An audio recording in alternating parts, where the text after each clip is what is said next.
Congress party అధికారంలోకి వచ్చాక బడుగులపై దౌర్జన్యాలకు అడ్డు అదుపు లేకపోతుంది. తాజాగా రంగారెడ్డి జిల్లా మోత్కులగూడ గ్రామంలో కాంగ్రెస్ నేత శంకరయ్య రెచ్చిపోయాడు. బీఆర్ఎస్ తాజా మాజీ సర్పంచ్ ఎల్లమ్మ ప్లాట్ పై గ్రామానికి చెందిన కాంగ్రెస్ నేత కన్నుపడింది. అయితే 1999లో అప్పటి ప్రభుత్వం ఎల్లమ్మకు ఇంటి స్థలం కేటాయించింది.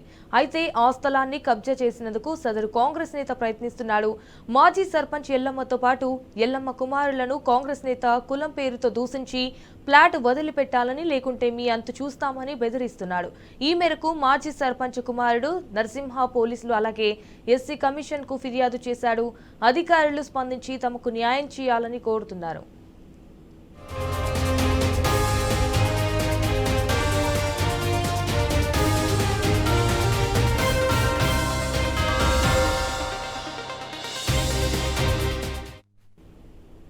ద్రోహం చేయడమే కాంగ్రెస్ నైజమన్నారు శాసన మండలిలో ప్రతిపక్ష నేత మధుసూదనాచారి.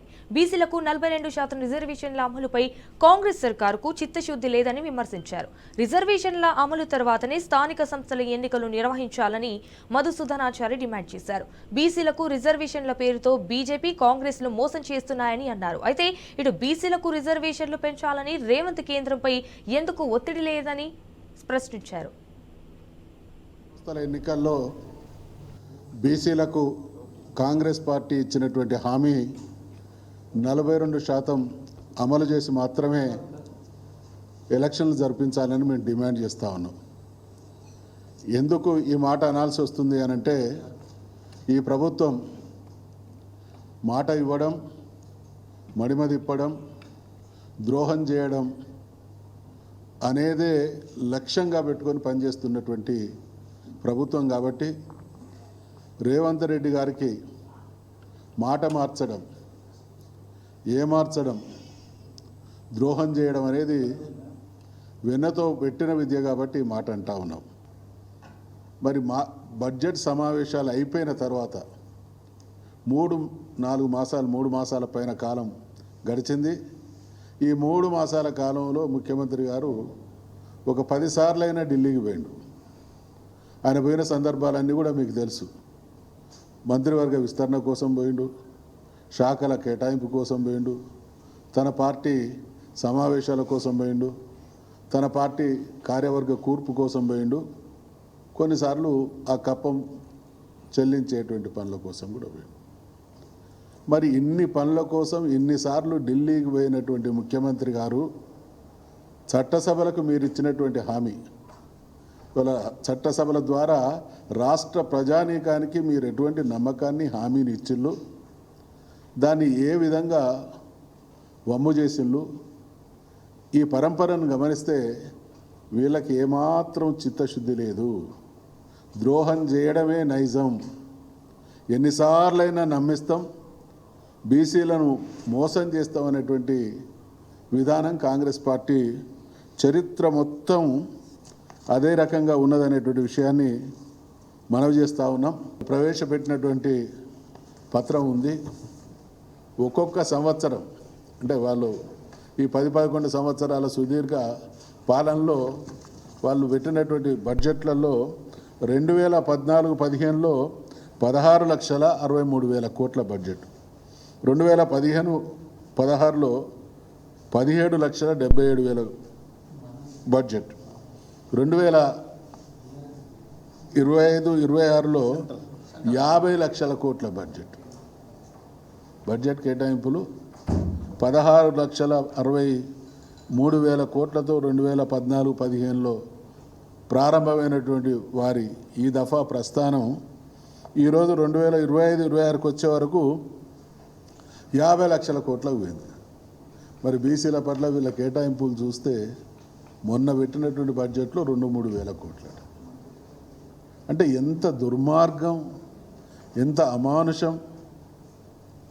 ఇన్ని దాదాపు 147 కోట్ల ఈ దేశంలో 73-74 కోట్ల మంది ప్రజలున్నటువంటి బీసీలకు మనిషికో 10 పైసలు ఇచ్చినట్టున్నది వీళ్ళ కథ. ఇక వీళ్ళు మేము బీసీల ఉద్ధారకులం అని చెప్పి నమ్మి మోసపోవడానికి సిద్ధంగా లేవు.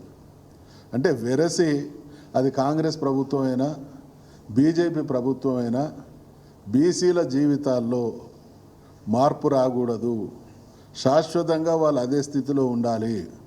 ఈ దేశ రాజ్యాధికారం అనుభవించే హక్కు మా హక్కుభుక్తం.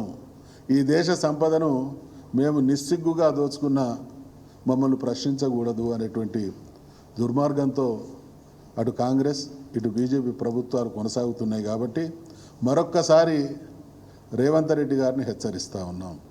42% రిజర్వేషన్లు అమలు చేసి మాత్రమే స్థానిక సంస్థలకు ఎన్నికలు జరిపించాలి. లేకపోతే ఇది అన్యాయం కాదు, ఇది అణచివేతగా మేము భావించాల్సి వస్తుంది.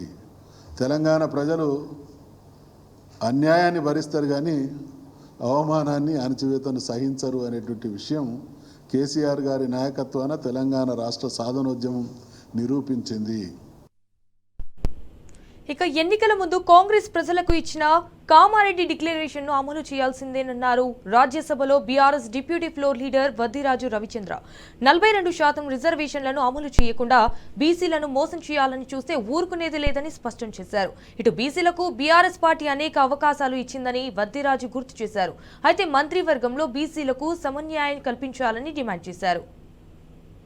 కాంగ్రెస్ పార్టీ ఎన్నికల్లో అనేక హామీలతో పాటు బీసీలకు కూడా కామారెడ్డి డిక్లరేషన్ ద్వారా 42% రిజర్వేషన్లు అమలు చేస్తామని ప్రకటించుకొని బీసీల ఓట్ల ద్వారా ప్రభుత్వంలోకి వచ్చినటువంటి ప్రభుత్వానికి మేము గుర్తు చేస్తున్నాం. మా బీసీలను మర్చిపోయారు, ఓట్లు వేయించుకునే వరకే ప్రక్రియ వదిలేసి 42% రిజర్వేషన్లను ఇప్పుడు స్థానిక సంస్థల ఎన్నికల్లో రిజర్వేషన్లు అసెంబ్లీలో బిల్లు పెట్టారు, ఢిల్లీ తీసుకెళ్లారు. ఢిల్లీలో కొట్లాడాల్సిన విధంగా కొట్లాడడం లేదనేది మా భావన. ఇప్పుడు మీరున్న దాంట్లో 18 మంది మంత్రి పదవులు కేవలం ఇప్పుడు 3వ మంత్రి పదవి ఇచ్చారు. ఇంకా ఉన్నటువంటి 4 ఖచ్చితంగా మున్నూరు కాపుకు ఒక మంత్రి పదవి ఇవ్వాలి, యాదవ్ సోదరులకు ఇవ్వాలి, ముస్లిం సోదరులకు ఇవ్వాలి, లంబాడీ సోదరులకు ఇవ్వాలి. అనేక మంది ఇంకా అనేక కులాలు దాదాపు బీసీ, ఎస్సీ, ఎస్టీ, ముస్లిం మైనార్టీలు ఉన్నటువంటి దీంట్లో బీసీలను మర్చిపోయారు, ముస్లింలను మర్చిపోయారు. వీళ్ళందరికీ కూడా ఇప్పుడు మంత్రి పదవిలో ఆ ఉన్నటువంటి కోటాను పూర్తి చేయాలని చెప్పేసి ఖచ్చితంగా బీసీల తరఫున మా పార్టీ తరఫున మేము కొట్లాడడానికి సిద్ధంగా ఉన్నాం. ఇదే మా భావన. ఖచ్చితంగా దీన్ని అమలుపరచాలని చెప్పేసి 42% ఇప్పుడు బీసీలు అమలుపరచాలని, రిజర్వేషన్ అమలు పరిచిన తర్వాతనే స్థానిక సంస్థల ఎన్నికలు పోవాలని చెప్పేసి మనస్ఫూర్తిగా కోరుకుంటున్నాం. ఇక రేవంత్ సర్కార్పై ప్రజల్లో తీవ్ర వ్యతిరేకత వచ్చింది. పార్టీపై నేతలు, శ్రేణులు తీవ్ర అసంతృప్తితో ఉన్నారు. ఇటు ఖైరతాబాద్ నియోజకవర్గానికి చెందిన పలువురు కాంగ్రెస్ కార్యకర్తలు బీఆర్ఎస్ పార్టీలో చేరారు. మాజీ ఎంపీ, బీఆర్ఎస్ ప్రధాన కార్యదర్శి రాహుల చంద్రశేఖర్ రెడ్డి, సీనియర్ నేత మన్నె గోవర్ధన్ రెడ్డి సమక్షంలో ఇటు బీఆర్ఎస్ పార్టీలో చేరారు. అయితే తెలంగాణ దిశను బీఆర్ఎస్ అధినేత కేసీఆర్ మార్చారని మన్నె గోవర్ధన్ రెడ్డి తెలిపారు. అయితే గత 10 ఏళ్లలో రాష్ట్రం పరుగులు తీసిందని వివరించారు. తెలంగాణ రాష్ట్రంలో దాదాపు 2014 తెలంగాణ ప్రాంతం మొత్తం ఎన్నికకు నెట్టివేయబడింది. ఆంధ్ర పాలకులు అనుకోండి, వలసవాదులు అనుకోండి, అందరూ మన తెలంగాణ రాష్ట్రాన్ని, తెలంగాణ యాసని, తెలంగాణ భాషని, తెలంగాణ మొత్తం ప్రధాన్నే నిషేధించిన సందర్భం మనకు తెలుసు. ఈరోజు తెలంగాణ పదం, తెలంగాణ పౌరుడు గొప్పగా గర్వంగా చెప్పుకుంటున్నట్టే అది కేసీఆర్ పుణ్యం, కేసీఆర్ గారి ఫలితమే.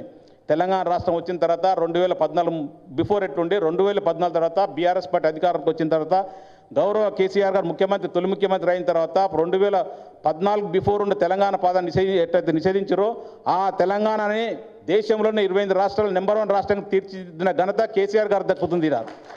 కేసీఆర్ గారిది, కేటీఆర్ గారిది 100% హరీష్ రావు గారిది 100% ప్రాణంగా పెట్టి తెలంగాణ రాష్ట్రం ఎట్లయితే మన తెలంగాణ ప్రజలకు అన్యాయం జరుగుతుంది, తెలంగాణ ప్రాంతాన్ని ఎట్లన్నా అసలు తెలంగాణ రాష్ట్రం సిద్ధించడం కొరకు ఎంతైతే ప్రాణత్యాగం చేసిరో, తెలంగాణ రాష్ట్రం వచ్చిన తర్వాత ముఖ్యమంత్రి అయిన తర్వాత మన గవర్నమెంట్ ఆధ్వర్యంలో తెలంగాణ నెంబర్ 1 రాష్ట్రంగా తీర్చిదిద్దిన అన్ని విధాల సంక్షేమంలో కానీ, అభివృద్ధిలో కానీ నెంబర్ 1గా ఒక్కటి కాదు, 2 కాదు, దేశంలోనే ప్రపంచంలోనే ఎవరు చేయని విధంగా తెలంగాణ రైతు బంధు అనేది రైతులకు సహాయం చేయడం అందరూ ఉపన్యాసాలు ఇస్తుంటారు. కానీ తెలంగాణలో రైతులకు పెట్టుబడి సహాయం అందించిన ఘనత కేసీఆర్ గారు దక్కుతుంది.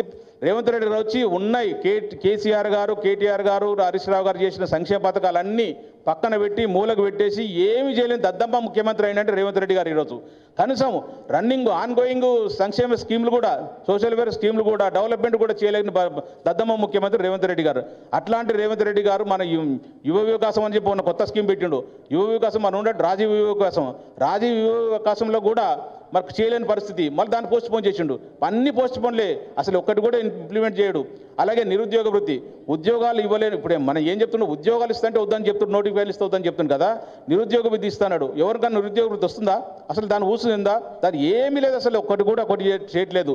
ఊరికే కాలయాపన చేస్తూ, టైంపాస్ చేస్తూ, ఊరికే బురద తల్లడం మీద, బట్టగాల్చి మీద చేర్చుకుంటూ దాని మీద చర్చ జరుగుతుంది. 1 నెల రోజులు, 2 నెలలు తర్వాత అయిపోతుంది. 2 నెలల తర్వాత ఇంకోటి నూరు దాడతాడు, ఇంకోటి కావాలని మాట్లాడతాడు. దాని మీద నడుస్తుంది తప్ప ఈ రోజు కూడా ఇంతవరకు ఒక్కసారి కూడా మన తెలంగాణ రాష్ట్రం గురించి కానీ, తెలంగాణ రాష్ట్ర ప్రజల గురించి కానీ, ముఖ్యంగా మీ యువకుల గురించి కానీ, విద్యార్థుల గురించి ఏ క్వశ్చన్ ఆలోచించిన సందర్భం లేదు.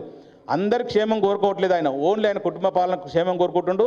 ఓన్లీ తిట్ల దండకం నడుస్తూ, అబద్ధాలు చెప్తూ టైంపాస్ నడుస్తుంది. అట్లాంటి ముఖ్యమంత్రి కాంగ్రెస్ పార్టీకి బుద్ధి చెప్పాల్సిన ఘనత ఉంది. రేవంత్ రెడ్డి వైఖరి వినాశకాలే విపరీత బుద్ధి అన్నట్లుంది. ఎమ్మెల్సీ దాసోజు శ్రవణ్ ఎద్దేవా చేశారు. రాష్ట్రంలోని అన్నపూర్ణ క్యాంటీన్ల పేరు మార్చడంపై ఆయన మండిపడ్డారు. అయితే గతంలో తెలంగాణ తల్లికి రాజీవ్ గాంధీ విగ్రహానికి పంచాయతీ పెట్టించాడన్నారు. కాకతీయ కళాతోరణం పంచాయతీ ఇప్పుడు అన్నపూర్ణ క్యాంటీన్కు ఇందిరాగాంధీ పేరుతో పంచాయతీ పెడుతున్నాడన్నారు. ఇది రేవంత్ చిల్లర మనస్తత్వానికి, పనికిరాని పాలనకు ప్రతీక అని దాసోజు ఫైర్ అయ్యారు.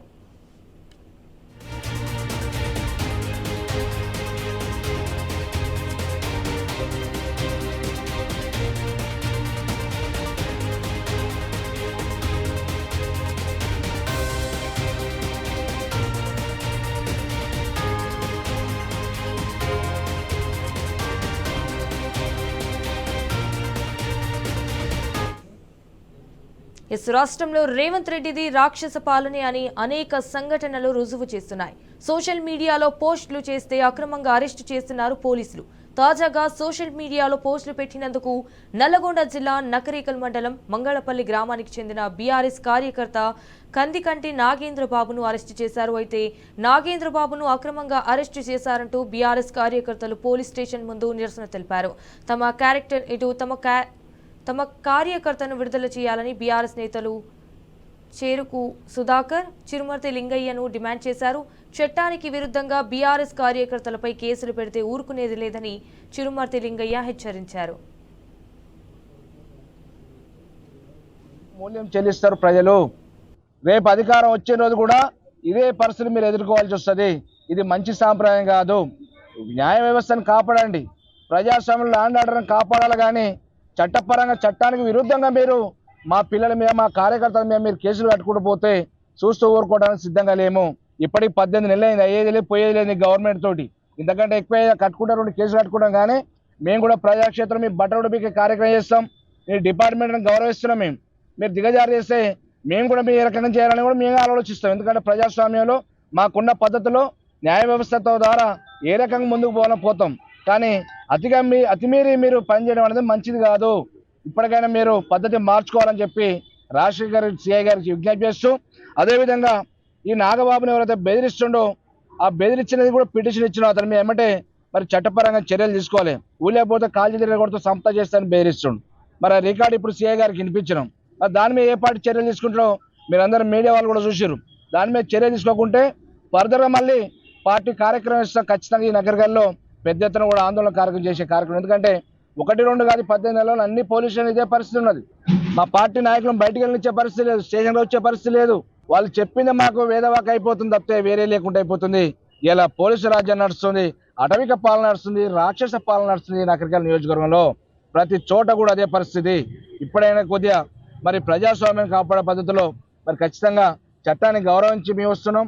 డిపార్ట్మెంట్ మాకు గౌరవం, కానీ మీరు చట్టాన్ని తొంగలో తొక్కుతురు.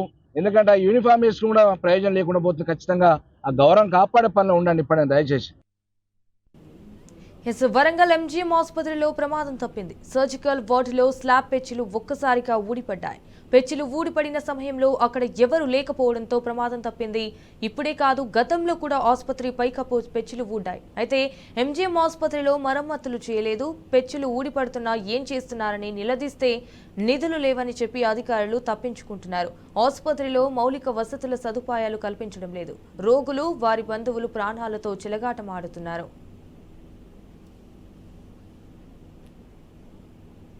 ఇందిరమ్మ ఇల్లు రాలేదని ఖమ్మం జిల్లాలో ఓ మహిళ ఆత్మహత్యాయత్నం చేసింది. వైరా మున్సిపాలిటీ 10వ వార్డులో ఉషారాణి ఉంటుంది. నిరుపేద కావడంతో ఇందిరమ్మ ఇంటి కోసం ప్రయత్నించింది.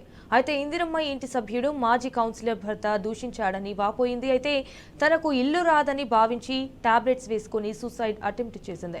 వెంటనే ఆమెను వైరా ప్రభుత్వ ఆసుపత్రి అక్కడి నుంచి ఖమ్మం ఆసుపత్రికి తరలించి చికిత్స అందజేస్తున్నారు. ఇక ఉషారాణితో అసభ్యంగా ప్రవర్తించిన మాజీ కౌన్సిలర్ భర్తపై చర్యలు తీసుకోవాలని సిపిఎం నేతలు డిమాండ్ చేశారు. ఈ మేరకు మున్సిపల్ కమిషనర్ చింతవేణుకు వినతి పత్రం అందజేశారు. ప్రవేశపెట్టిన ఇందిరమ్మ ఇళ్లకు సంబంధించి ఇటీవల కాలంలో పట్టాలు పంపిణీ జరుగుతూ ఉంది. దీనికంటే ముందే మేము మొత్తం నియోజకవర్గ సర్వే చేయడం జరిగింది. ఒక 250 ఇళ్ళని సర్వే చేసి ఎమ్మెల్యే దృష్టి తీసుకోవడం జరిగింది. కటిక పేదోళ్ళు ఇవ్వాలని చెప్పేసాను. ఇలా ఇందిరమ్మ కంపెనీలు అని చెప్పి గ్రామాల్లో కంప్లీట్ వేయించి ఒక రాజకీయంగా వాళ్ళు చిత్రీకరించి అనుకున్న వాళ్ళకి ఇల్లు ఉన్న వాళ్ళకి భూమి ఉన్న వాళ్ళకి కనీసం రేషన్ కార్డు లేకపోయినా ఇవాళ ఇల్లు ఇవ్వడం జరిగింది. కటికి నిరుపేదరాలకి కిరాయికి ఉంటుంది. గ్రామీణ ప్రాంతంలో కిరాయికి ఉంటున్న ఉషాకి ఇంటికి కొన్ని ఇవాళ ఏకపక్షంగా మాట్లాడటం. అక్కడ ఇందిరమ్మ కంపెనీలో ఉన్న ఆయన వార్డు నెంబర్ కొత్త కర్ణాటక హనుమంతరావు మేమందరూ మేకు చేయలేమని చెప్పేసి ఆయన బెదిరించడం జరుగుతుంది. దానికి మనస్తాపానికి కూడా ఇవాళ గంటలపాటు తను ఎస్పైడ్ అయిన మాత్రలు మింగి చావడానికి ఆత్మహత్య చేసుకోవడానికి ఇది భవిష్యత్తులో జరగకుండా కాంగ్రెస్ గవర్నమెంట్ అధికారులు ఏకపక్షం కాకుండా దీన్ని చేయాలని చెప్పేసి అర్హులైన వాళ్ళందరికీ మంజూరయ్యేటట్టు చేయాలని చెప్పి మేము డిమాండ్ చేస్తాం.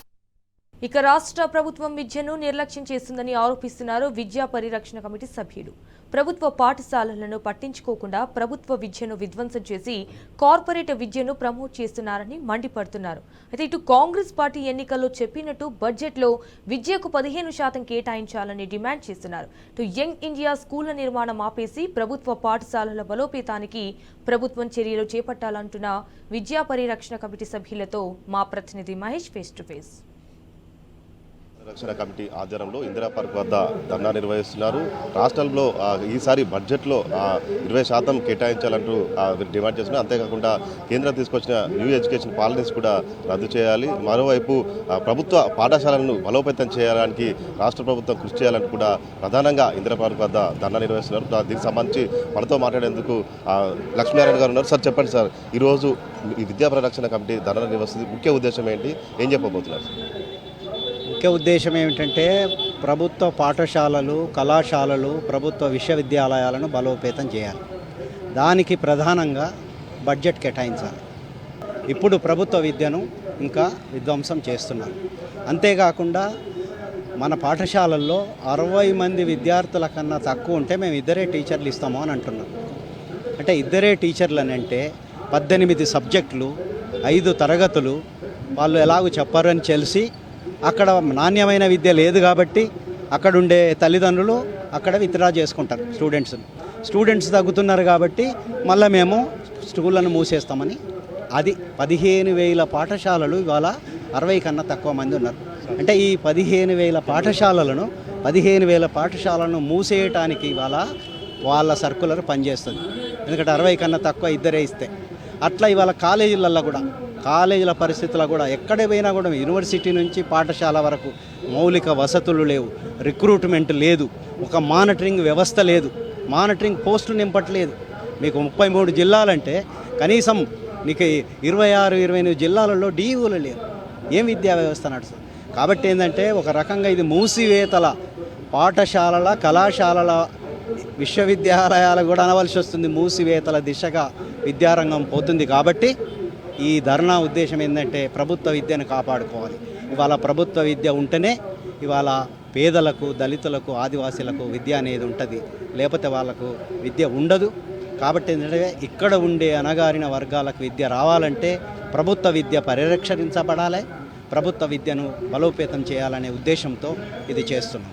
అందుకే మా ఉద్దేశం ప్రకారం ఏంటంటే కొద్దిమంది ఏసీ గదులు, ఏసీ బస్సులు, ఏసీ పాఠశాలలు ఇలా కాకుండా అలాగే కొద్దిమందికి మీకు మధ్యాహ్న భోజనం తర్వాత నీళ్లు లేవు. ఇవాళ బాలికలకు టాయిలెట్స్ లేని 2400 ఉన్నాయి. ఇక ఇంతకన్నా ఘోరమే ఉండదు. ఈ ప్రజాపాలన అని అనటానికి పాలకులకు ఇప్పుడైనా సిగ్గు రావాలి. యంగ్ ఇండియా ఇంటిగ్రేటెడ్ స్కూల్ కావచ్చు, యంగ్ ఇండియా యూనివర్సిటీ పేరుతో కూడా తీసుకొస్తారు. దీని గురించి ఏం చెప్తారు? దాని గురించి అందుకే మనం అనేది ఏంటంటే ఉన్న పాఠశాలను డెవలప్ చేసే బదులు యంగ్ ఇండియా ఇంటర్నేషనల్ స్కూల్ ఏంటి? 26,000 పాఠశాలలను ఇవాళ మీరు విస్మరించి ఒక యంగ్ ఇండియా తీసుకొచ్చి మేము ఎన్ని జిల్లాలు 119 నియోజకవర్గాల్లో పెడతాం. 24,000 కోట్లు 119 ఇంటూ అంటే నీకు అన్ని కోట్లు ఒక వేరే మళ్ళీ ఇంకొక అంతరాల దొంతర కాకుండా ఉన్న స్కూళ్ళని ఎందుకు డెవలప్ చేయరు మీరు? అసలు ఆ డబ్బులు పెడితే యంగ్ ఇండియా పాఠశాల డబ్బులు పెడితే నీకేందంటే కనీసం ఒక 5 జిల్లాలలో పాఠశాలలన్నీ బాగుపడతాయి. అలా చేయట్లేదు. అలాగే యూనివర్సిటీలు 17 ఉన్నాయి. 17 యూనివర్సిటీలలో రిక్రూట్మెంట్ లేదు, వాళ్ళకు బ్లాక్ గ్రాంట్స్ ఇవ్వట్లేదు, ఆ మౌలిక వసతులు లేవు. కాకతీయ యూనివర్సిటీలో అది పైనుంచి ఊడిపడి గాయపడి హాస్పిటల్లో చేరారు. అవి పట్టించుకోకుండా స్కిల్ యూనివర్సిటీ ఏంటి? అసలు కింద పాలిటెక్నిక్లు డెవలప్ చేస్తలేరు, ఐటీఐలను డెవలప్ చేస్తలేరు. అవి డెవలప్ చేయకుండా ఇక్కడ మేము స్కిల్ యూనివర్సిటీ పెట్టడం వల్ల అర్థం లేదు. ఇదంతా ఏంటంటే ఉన్న పాఠశాలలను, ఉన్న కళాశాలను ప్రభుత్వ రంగంలో ఉన్న ఈ ధ్వంసం చేయడానికే ఈ కొత్త పాలసీలు తీసుకొస్తున్నారు. కాబట్టి ఇది అనాలోచిత చర్య. ఇది యాక్చువల్గా ఒక రకంగా చెప్పాలంటే ఒక దుర్మార్గమైన చర్య. ఇది ప్రభుత్వ విద్యను రక్షించే విధానం కాదు.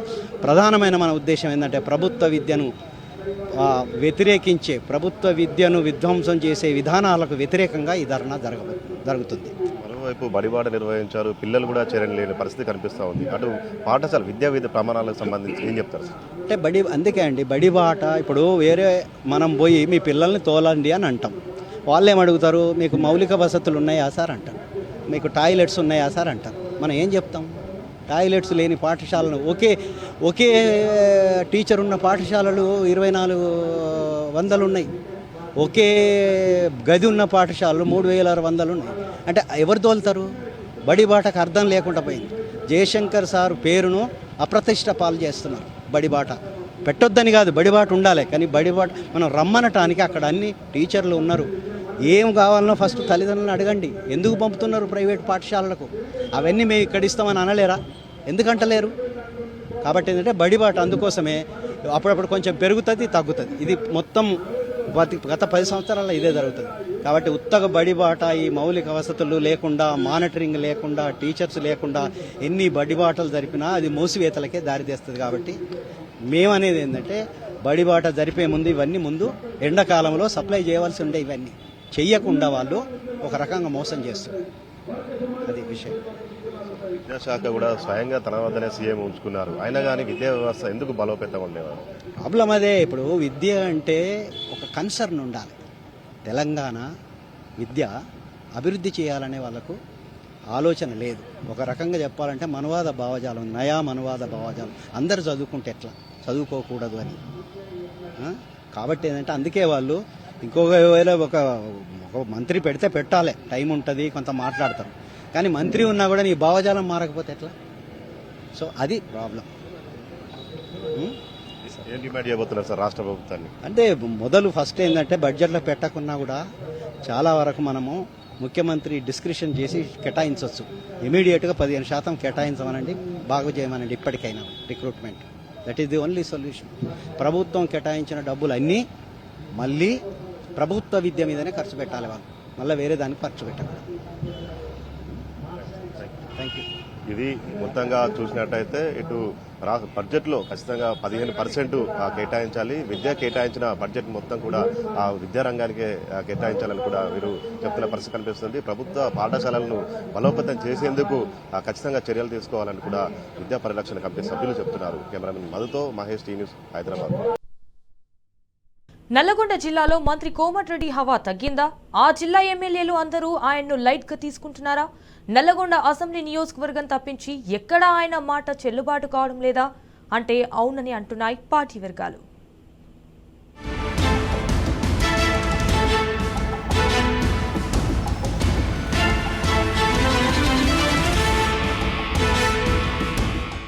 నల్గొండ అంటేనే కోమటిరెడ్డి బ్రదర్స్, అక్కడ వారిదే హవా. కానీ ఈ మధ్య అంతా తారుమారిందని అంటున్నారు పార్టీ వర్గాలు. కోమటిరెడ్డి బ్రదర్స్ ఒంటరివారు అయ్యారన్న టాక్ వినిపిస్తోంది. ఇటీవల నకరికల్ నియోజకవర్గ కేంద్రంలో ఎమ్మెల్యే వీరేశం భారీ బహిరంగ సభ ఏర్పాటు చేసి ఇందిరమ్మ ఇళ్ల పట్టాల పంపిణీ కార్యక్రమాన్ని నిర్వహించారు. ఇంత పెద్ద సభ, పైగా కోమటిరెడ్డి సొంత ఊరు ఉన్న నియోజకవర్గం నకరికల్. ఈ సభకు కోమటిరెడ్డి బ్రదర్స్ డుమ్మా కొట్టడం చర్చనీయాంశమైంది. మంత్రి పొంగులేటి శ్రీనివాసరెడ్డి, మండలి చైర్మన్ గుత్తా సుఖేందర్ రెడ్డిలు హాజరై సభను మమ అనిపించారు. నెల రోజుల క్రితం నగరికల్లోనే రెవెన్యూ సదస్సు జరిగింది. ఆ సభకు కూడా మంత్రి పొంగులేటి ఒక్కరే హాజరయ్యారు. ఇక మిర్యాలగూడ, దేవరకొండ, సాగర్లో కూడా మంత్రుల స్థాయిలో ప్రోగ్రాం జరిగిన మంత్రి కోమటిరెడ్డి డుమ్మా కొట్టడం జిల్లాలో హాట్ టాపిక్ గా మారింది.